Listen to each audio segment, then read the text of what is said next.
자, 안녕하세요.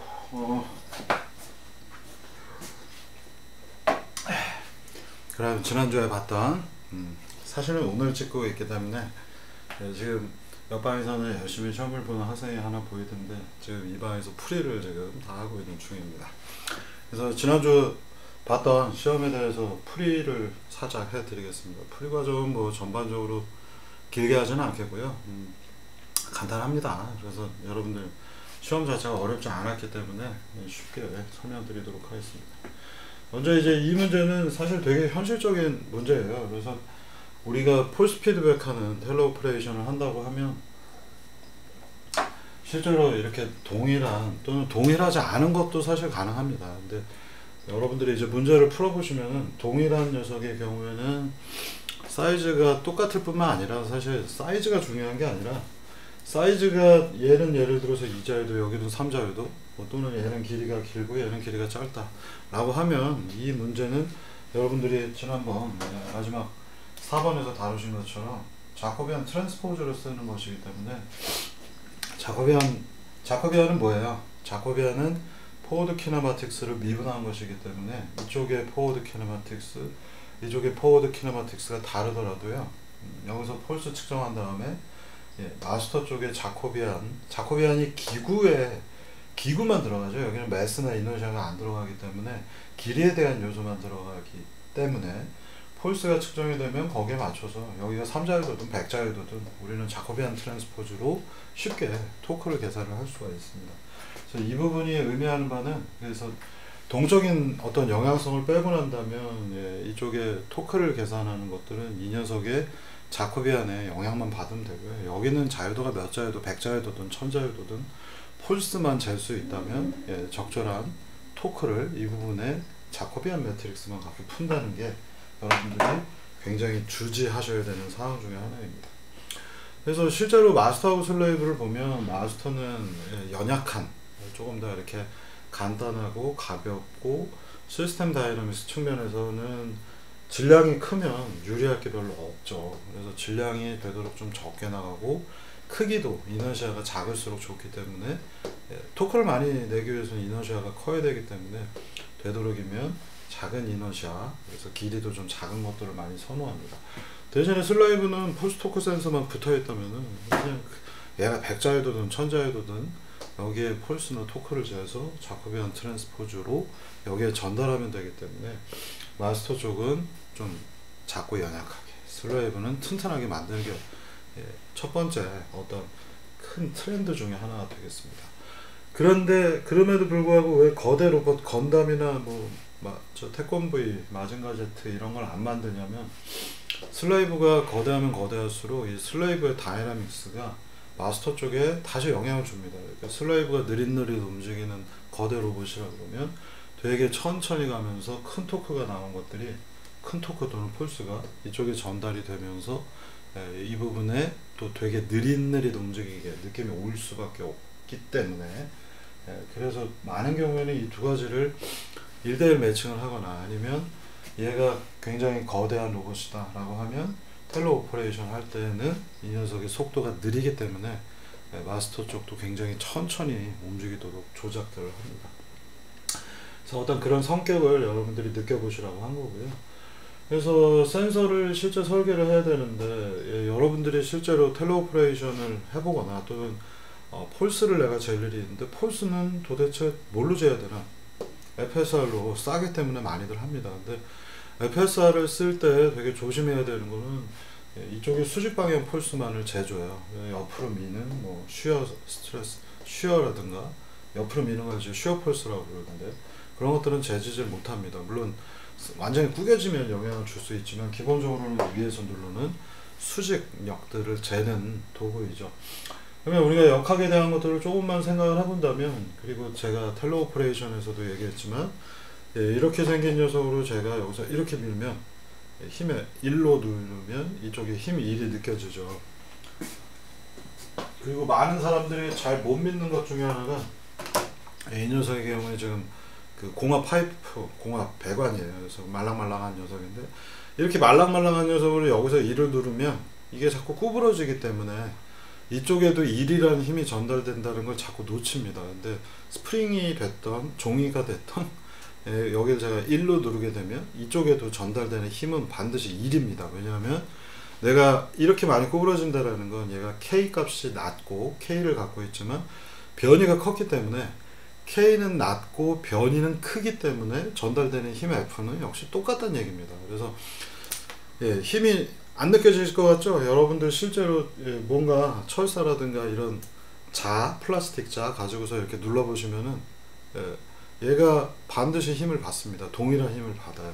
그래서 이 문제를 아주 쉽게 풀 수가 있죠. 그래서 다음 넘어가 보시면은 콘테폴스가 이렇게 들어왔고 fx, fy라고 했고 A는 x방향의 힘만 잴 수 있고 B는 y방향의 힘만 잴 수 있기 때문에 FA가 바로 FX가 될 거고요. FB가 FY가 되겠습니다. 그래서 뭐 여기 치수가 있는데 치수는 있으나 마나고요. 의미 없는 숫자이고 아주 간단하게 우리는 이 문제를 풀 수가 있습니다. 그렇다면 이제 세 개가 있는 경우 일명 쓰리썸 그런 용어는 쓰면 안 되나? 그러니까 세 개가 있으니까 다 합쳐서 세 개. 다 합쳐서 세 개가 있으면 어떤 문제가 벌어질까? 간단하죠. FA는 시그마 F는 모든 F에 대한 합이어야 되기 때문에 FA는 어느 방향이에요? X 방향이죠. 그 다음에 FB는 어디예요? Y 방향이 되겠죠. 그리고 FC는 뭔가 이상한 방향을 가질 거라 벡터이고, 그 다음에 플러스 F, 마지막 컨테폴스 F까지 들어간 다음에 여기서 힘의 균형을 이루고 있기 때문에 모든 힘의 합은 0이더라. 이렇게 푸셔야 되겠죠. F는 얼마냐? 여기 있는 힘의 F는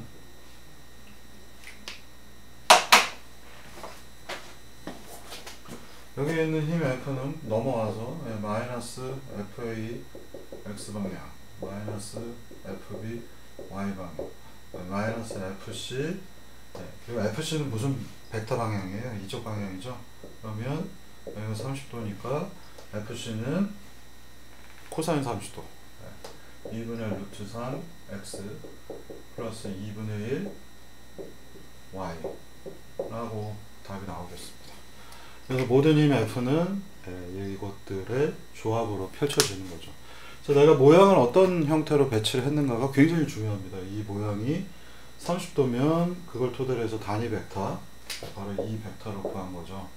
2분의 루트 3 x 더하기 2분의 y. 이 수식만 넣으면 FA, FB, FC는 우리가 센서를 토대로 해서 잰 것이기 때문에 센서에서 잰 거 이렇게 넣고 최종적인 F를 보시면 X에 대한 성분, Y에 대한 성분으로 표현하면 아주 간단하게 끝나겠습니다. 그래서 이 문제를 어렵게 생각을 하면 되게 어려운데 별거 아닌 문제입니다. 그래서 이렇게 되어 있는 여러분들이 역학 시간에 배우셨던 이 힘 세 가지의 합이 0이었으면 좋겠다 라고 하는 이 공식을 이용해서 문제를 푸시면은 아주 간단하게 처리가 됩니다. 무지하게 많이 틀렸을 거라 예상을 하고 있습니다. 자, 다음은 중간에 본드 칠을 할 것인가, 그 다음에 양면 테이프를 붙일 것인가, 어떻게 될까요? 아까 제가 처음에 얘기 드린 것처럼 뭔가 단단한 재질로 오른쪽에서 왼쪽으로 이렇게 밀어주는 거, 여러분들 보실 때는 왼쪽에서 오른쪽으로 미는 거겠죠. 이렇게 하는 것과 이걸 통해서 미는 것과 전달되는 힘은 똑같습니다. 그렇기 때문에 여러분들이 여기에 본드 칠을 하든 양면 테이프를 붙이든 전혀 힘의 관점에서 보면 여기가 머리카락을 넣어도 되겠죠. 뭔가 밀어서 힘만 전달할 수 있는 물체라면 F가 들어가면 여기서 적절한 FA와 FB를 구하는 데에는 하등에 영향을 주지 않습니다. 그래서 여기 재질을 필요하다면 그냥 종이 구겨서 넣으셔도 되겠고 여러 가지 넣어도 되겠습니다. 그래서 이 문제를 다시 여기서 낸 것처럼 스티프니스와 댐핑의 관점에서 보라고 했잖아요. 이거는 이제 동특성하고 사실 관련이 있는 겁니다. 스티프한 재질을 넣으면은 뭔가 주파수가 어떻게 돼요?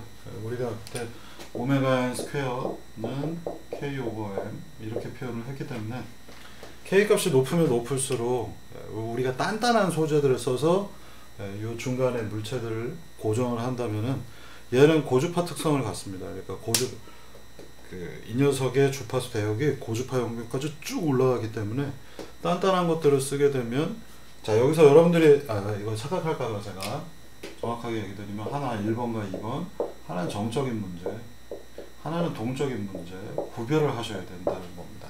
이 중간고사의 목적이 정적인 문제와 동적인 것들을 여러분들이 구별을 하라고 이 문제를 낸 거고요. 정적인 관점에서는 여기에 본드칠을 하든 뭔가 양면 테이프를 넣든 종이를 구겨 넣든 손가락을 넣든 별 상관이 없어요. 정적인 거에서는 힘 전달하는 데는 FA, FB를 전달만 하기 때문에, 전달만 해주면 되기 때문에 어떤 소재를 쓰든 간에 상관이 없습니다. 그래서 정적인 문제에서는 아무 문제가 생기질 않아요. 자, 근데 여러분들이 본능적으로 여기 왠지 말랑말랑한 거 넣으면 안 될 것 같아 라는 생각이 들잖아요. 이유는 뭐냐면 댐핑이 증가되기 때문에 그렇습니다. 그래서 말랑말랑한 걸 넣으면 스티프니스도 떨어지고 댐핑은 올라가기 때문에 어떤 일이 벌어지겠습니까? 댐핑이, 자 K값이 떨어지면 저주파 특성이 나오죠. 꿀렁출렁, 이런 현상들. 물 같은 거 넣었다고 생각하시면 물이 출렁거리잖아요. 저주파 성격들이. 그리고 댐핑이 높기 때문에 어떻습니까? 되게 느려지겠죠. 쿨렁쿨렁.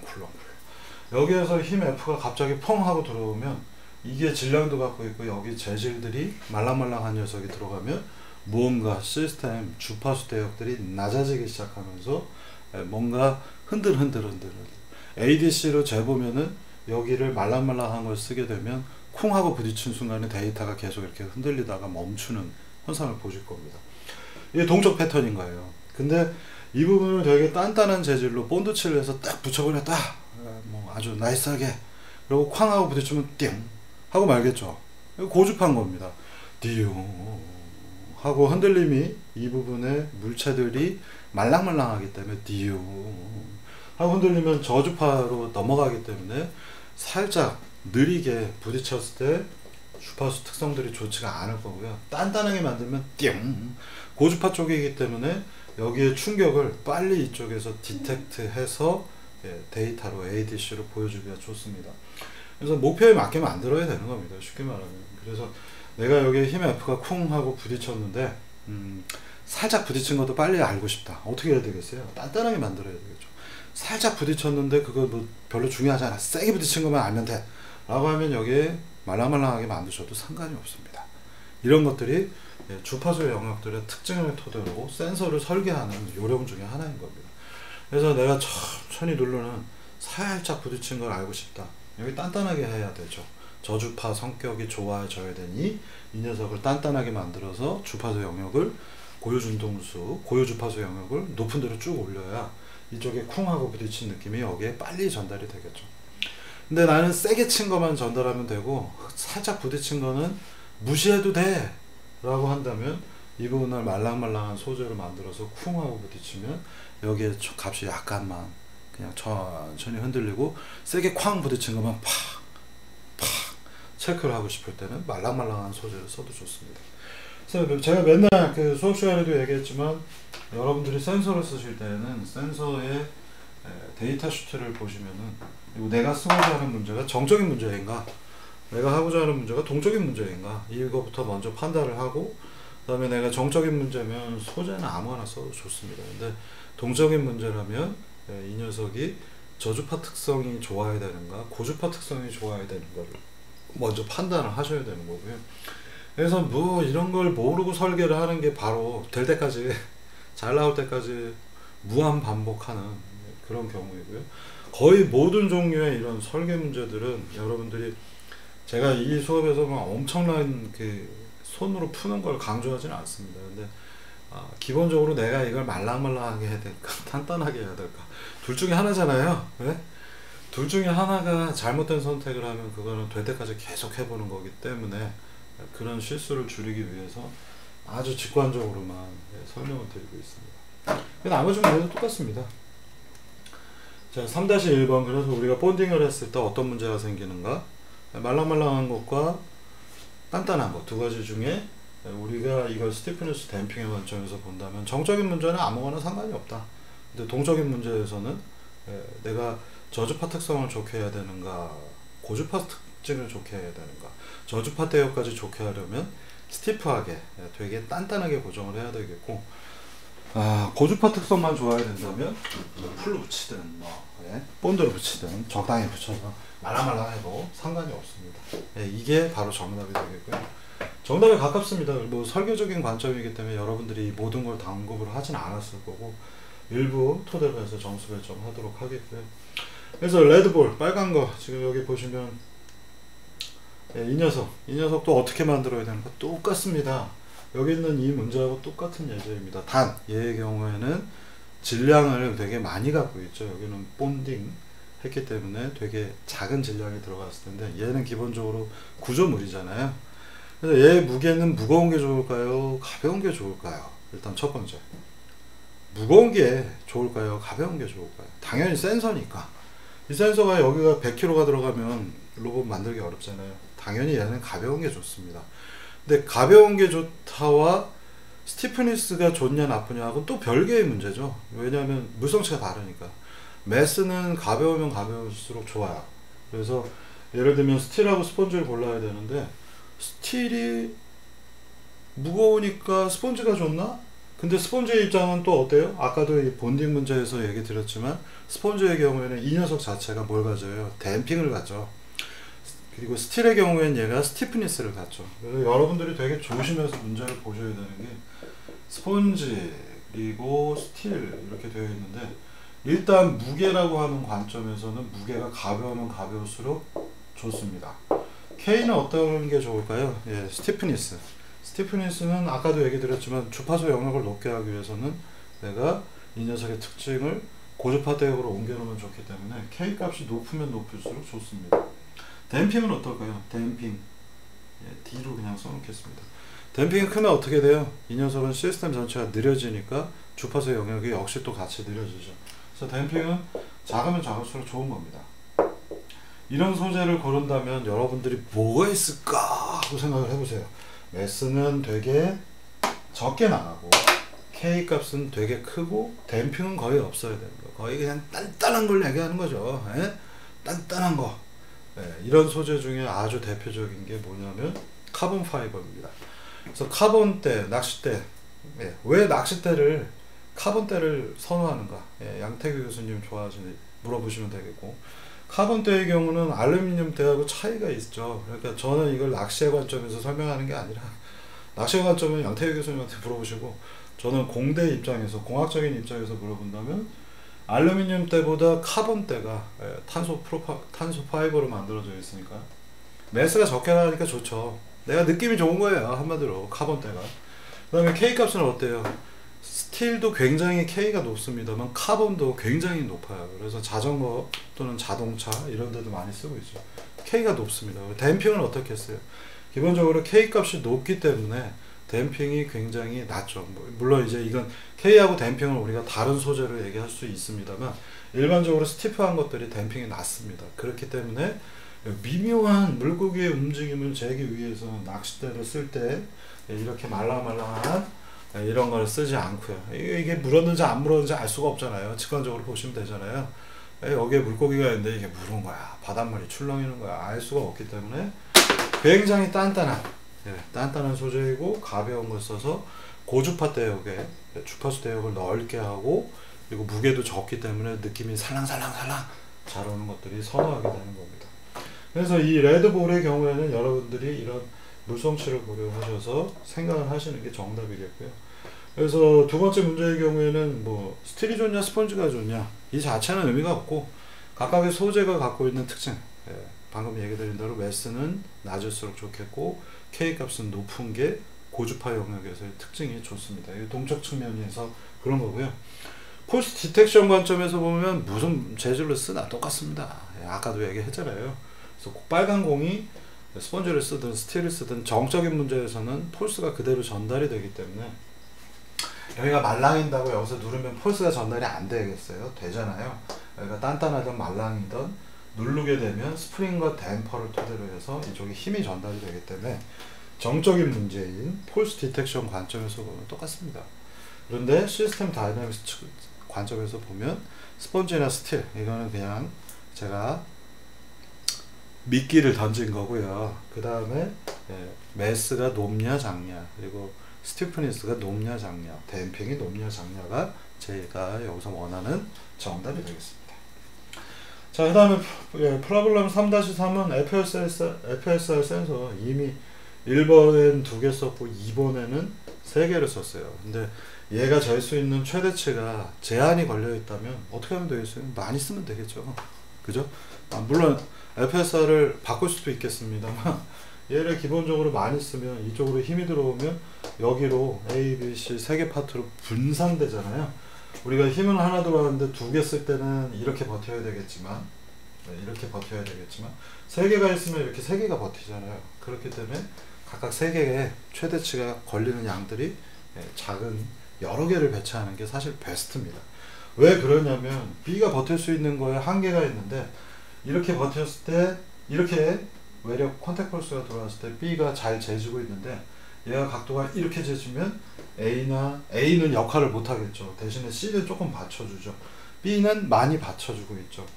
첫 번째 경우에서 보면 이렇게 힘이 들어오면 A는 아무것도 못해요. B가 모든 힘을 다 감당해야 되기 때문에 센서가 고장이 날 수도 있고 파손의 우려도 있습니다. 그래서 최대한 많이 센서를 배치해서 특정 방향으로 들어오는 힘들을 분산시켜 줄 수 있다면 가장 좋은 구조가 됩니다. 그래서 이런 간단한 센서를 만들 때에도 공학적인 것들이 전부 다 녹아 들어가기 때문에 여러분들이 뭔가 해보려고 하면, 졸업작품이나 뭔가 만들어 보려고 하면 생각을 가지고 하셔야 됩니다. 생각을 갖지 않고 하면 돈만 많이 들어가고 경험은 많이 쌓이죠, 대신에. 그래서 경험을, 많은 경우에 경험치들은 여러분들보다 훨씬 제가 많이 갖고 있기 때문에 담배 피면서 맨날 하지 마라 할 때는 다 뜻이 이유가 있습니다.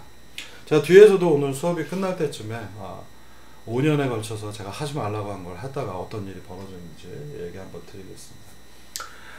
자, 이 4번은요 수업 시간에 했었던 토크와 F 두 가지 관계는 자코비안 트랜스포즈의 수식으로 표현되더라 라는 부분을 여러분들이 배우셨고요. 지난주 자료 한번 보겠습니다. 제가 여기 힌트도 많이 드렸는데,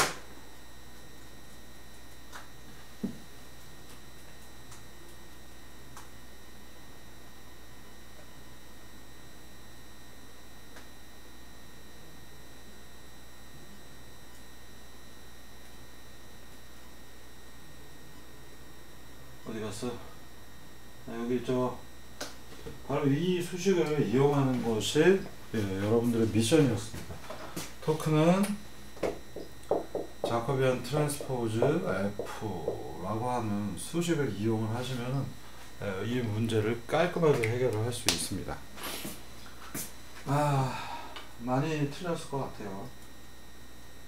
오픈북 오픈노트에 심지어는 시험 감독도 하지 않는데 틀리면은 곤란하죠. 토크는 자코비안 트랜스포즈 F라고 되어 있고요.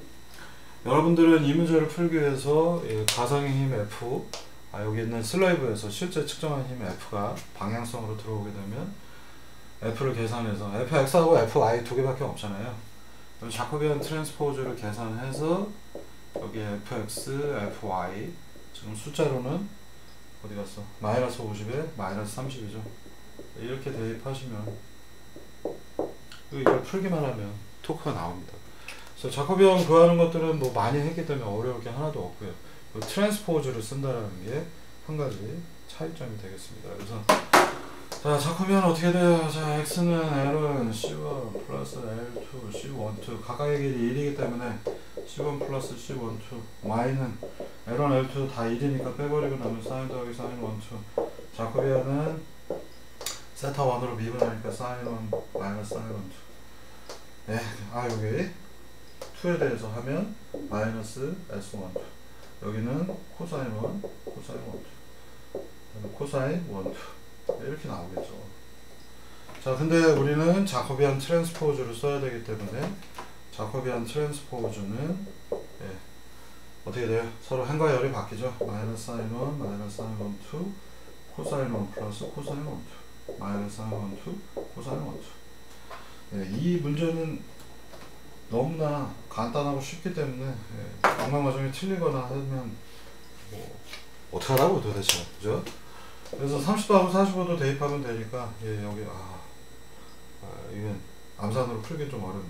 네. 예, 세타 1이 30도니까 마이너스 2분의 1 빼기, 예, 여기는 사인 75도가 들어가네요.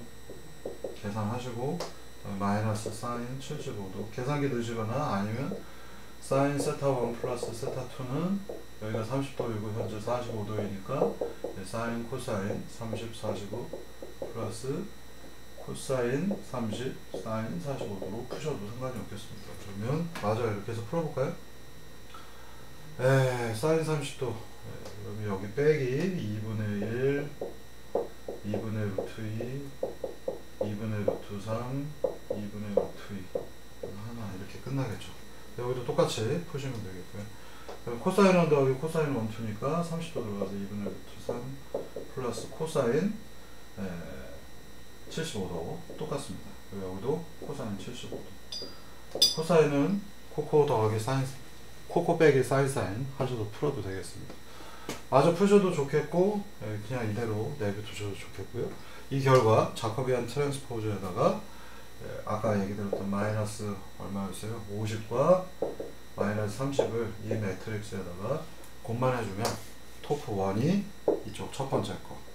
지금 2x2, 2x2에다가 폴스 계산해서 곱하면 2 곱하기 1이 나올 거고 바로 이게 토프 1, 이게 토프 2가 되겠습니다. 아주 간단하게 풀릴 수가 있겠고 여러분들이 이 수식을 응용을 이런 것들을 안 할 것 같잖아요. 그래서 제가 하나의 사례를 보여드리겠습니다. 이만큼만 남겨놓고 제가 지울게요. 이거에다가 곱하면 되니까 뭐 별 문제 없을 것 같습니다. 그래서 여기에다가 fx, fy를 곱하면 토크 1, 토크 2가 나오도록 되겠습니다. 하나의 사례를 가지고 얘기를 드리겠습니다. 아까도 얘기 드렸지만 이런 유형의 문제들은 공학적인 것들을 머릿속에 생각을 하고 풀지 않으면 나중에 엉망진창이 됩니다.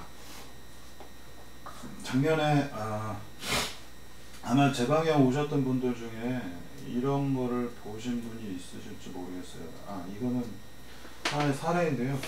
이게 이제 예를 들면 수술 로봇들 같은 겁니다. 그래서 수술 로봇이 지금 사람 뱃속에 복강에 들어가서 일을 하는 건데 RCM 포인트라고 하는 이제 배꼽에다가 이걸 푹 쑤셔 박은 다음에 이제 뱃속인 거죠.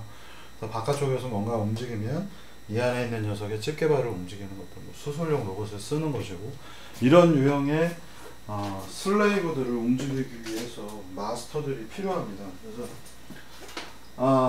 제가 그렇게 이게 이제 그 로봇 슬레이브 단의 끝단이고요. 전부 다 조그만 각도의 움직임들이고 굉장히 작기 때문에 이런 것들은 철저하게 와이어를 이용해서 여기 잘 보시면 와이어가 살짝 보입니다. 이 와이어들을 당겨 가지고 움직임을 만들어 줍니다. 자, 근데 이제 제가 설명을 드리고자 하는 바는 작년에 이제 제 방에 오셨던 분들 중에서 작년 초에 이렇게 생긴 거를 몇 번 보신 분들이 계실 거예요. 그래서 그 수술용 마스터로 새로 설계를 하던 제품인데 이게 이제 제가 한 게 아니고 아는 후배가 이거 작업을 하고 있고 이걸 만들 때부터 제가 무려 5년 전부터 이거는 실패야. 이거는 구조적으로 텔레오퍼레이션 할 때 똥이야 똥 뭐 이런 표현을 제가 되게 많이 했습니다. 그래서 지금 구조 보시면 여기 주축 모터 2개 있고 이쪽으로 위아래 움직이고 여기에 3개의 모터가 있어서 총 하나 둘 셋 넷 다섯 여섯 그래서 6자유도 모션을 해주는 장치입니다. 얘가 가지고 있는 문제점들이 명확하게 이거 보자마자 이건 나중에 자코비안 구에서 적용해보면 끝장이야 끝장이라고 15년도부터 14년부터 얘기를 했는데 말을 듣지 않고 작년에 이제 돈 쳐들여서 만들어 갖고 온 다음에 이제 테스트했던 장면을 좀 잘 보여드릴게요. 먼저 직관적으로 이해가 안 가시니까 동영상을 하나 보면 이해가 좀 더 가기 편할 것 같습니다. 이 녀석이 하려고 했던 바는 작년 5월 3일에 찍었네. 예, 지금 보시면 이런 식으로 움직여요.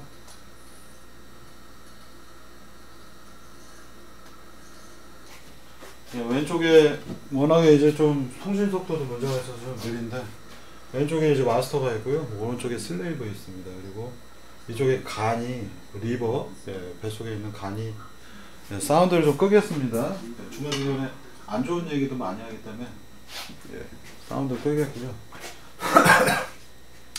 저 손은 제 손이 아니에요. 예, 저는 옆에서 찍고 있고, 예, 제 방에서 만든 다음에 테스트 했었는데, 이제 이렇게 생긴 녀석을 움직여서 실제 사람 뱃속에 이런 간이 있을 때 다른 형태의 아까 보신 슬레이브들이 움직이고, 실제 얘에 부딪혔을 때의 느낌을 이쪽에 있는 모터들을 돌려서 느낌을 전달하려고 하는 겁니다. 그래서 이 그림에서 보시면 오른쪽에 이제 예쁜 손, 예, 여학생 손이고요. 얼굴은 모르겠습니다. 이런 얘기는 조심해서 해야 되기 때문에 아는 후배라도 나중에 어디서 동영상을 보고 저한테 해코지를 할 수 있어서. 자, 이제 지금 보시면은 여기는 가상의 동그라미를 만들어 놨어요. 그래서 지금 쿵 하고 부딪히시는 거 보이시죠? 여기에 토크가 자코비안 트랜스포즈를 써서 토크가 실제 걸려 있고요. 그러면 얘는 이제 더 이상 못 가는 겁니다. 그래서 저 공간 사이에서 동그라미, 빨간 동그라미 사이는 잘 움직여 다니는데 동그라미 쪽으로 가거나 하면 지금 걸려서 못 가고 있죠. 동그라미에 쿵 하고 부딪혔을 때의 느낌을 전달하는 사례 중에 하나가 되겠습니다. 자, 다시 한번 보실게요. 동영상을 좀 짧게 찍어서 일단 동그라미에 가서 쿵 하고 부딪히는 느낌을 마스터 장치 쪽에 보내는 거고요.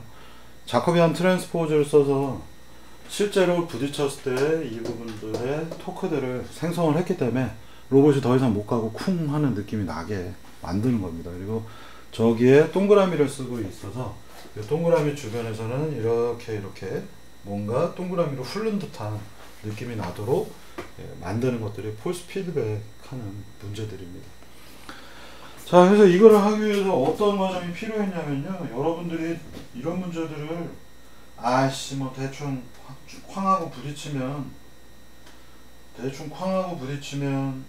그냥 저냥 해가지고 만들면 될 거라고 생각합니다. 진동을 보내주거나 뭐 어떻게 하면 적당한 느낌이 나겠지라고 생각하지만, 이런 것들은 이미 로봇의 영역에 있고요.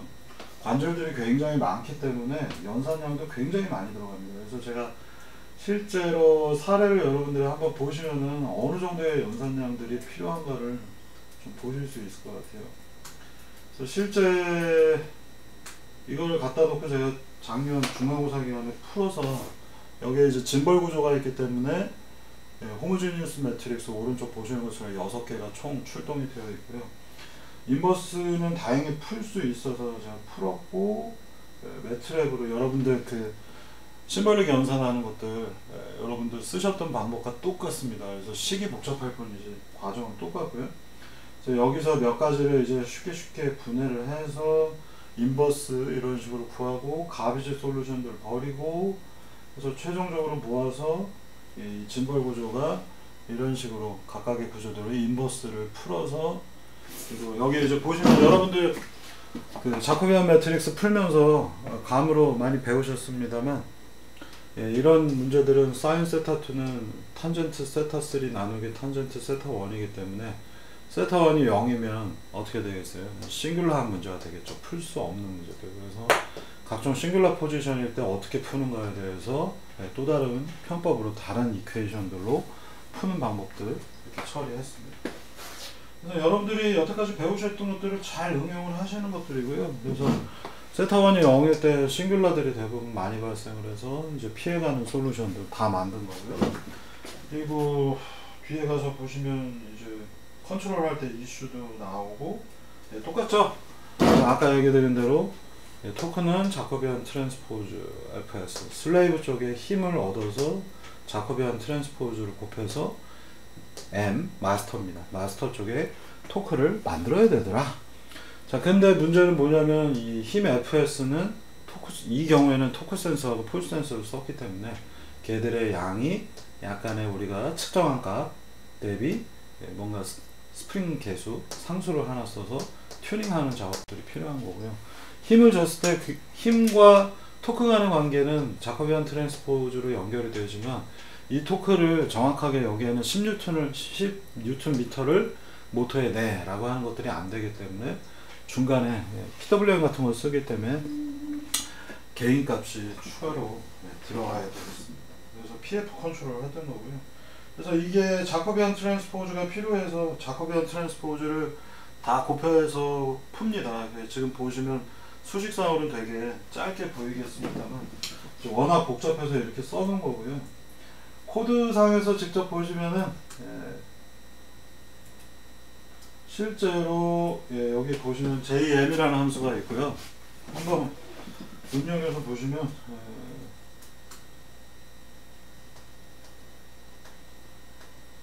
이 마스터 쪽에 각종 파라미터들이 이렇게 쭉 들어가고 자코비안을 마스터 쪽에 계산해서 푸는 과정입니다. 그래서 보시면은 숫이 어마어마하게 깁니다. 그래서 육자유도이기 때문에 지금 간략하게 바꾸느라고 뭐 각종 F1부터 F10이 표현되고 있고 이걸 다 집어넣어서 자코비안 6x6이겠죠. 육자유도 로봇이니까. 그래서 여기에 하나씩 이렇게 다 추가해 넣습니다. 그리고 이거 되게 긴 수식인데 지금 그래도 짧게 표현되어 있고 이 어마어마하게 긴 것들을 다 계산을 한 다음에 바로 이 부분이죠. 이제 자코비안 트랜스포즈를 여기서 구해줍니다. 그래서 자코비안 트랜스포즈 구해가지고는 대입해주면은 최종적으로 나가야 되는 토크량을 계산할 수가 있겠습니다. 실제로 이런 작업을 해서 로봇에다가 출력을 내보내기 때문에 이 녀석이 아까 보신 것처럼 어디 갔어? 빨간 공이 있을 때 그 공 주변에서 흔들리는 듯한 영상이 만들어지는 겁니다. 그래서 여러분들이 뭔가 로봇 구조물로 되어 있는 것, 이런 스타일의 로봇 형태로 되어 있는 것들을 다루기 위해서는 지금 보시면 이게 가짜로 찍은 게 아니라 그 끝단에서 실제로 로봇이 저항하고 있는 것들이 느껴지실 거예요. 컨택이 되고서 쿵쿵 하고 흔들리는 장면들이 보입니다. 그래서 이런 것들은 여러분들이 자코비안 트랜스포즈를 쓰면 로봇을 못 움직이게 하는데 굉장히 중요한 의미를 갖고 있고요. 이게 안 되면 이제 뭐 사람하고 충돌하는 문제들 이런 것들도 다 풀 수가 없습니다. 그래서 여러분들은 자코비안이 4학년 2학기 때 제가 되게 중요하게 얘기를 드리고 있고 그 자코비안 트랜스포즈에 대해서 이번에 시험 문제를 중간고사로 냈던 겁니다. 그래서 한번 뭐 좀 의미를 좀 되새겨 보시면 좋겠고요.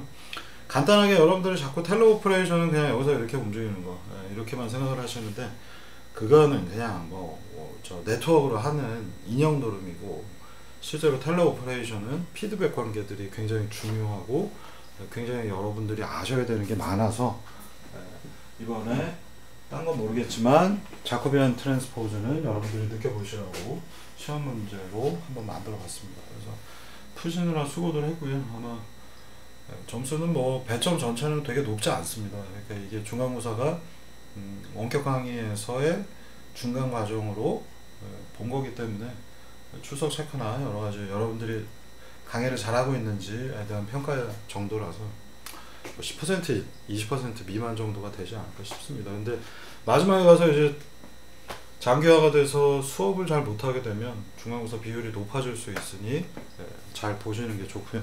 그리고 만약에 실험을 못하면 기말고사를 또 보겠습니다.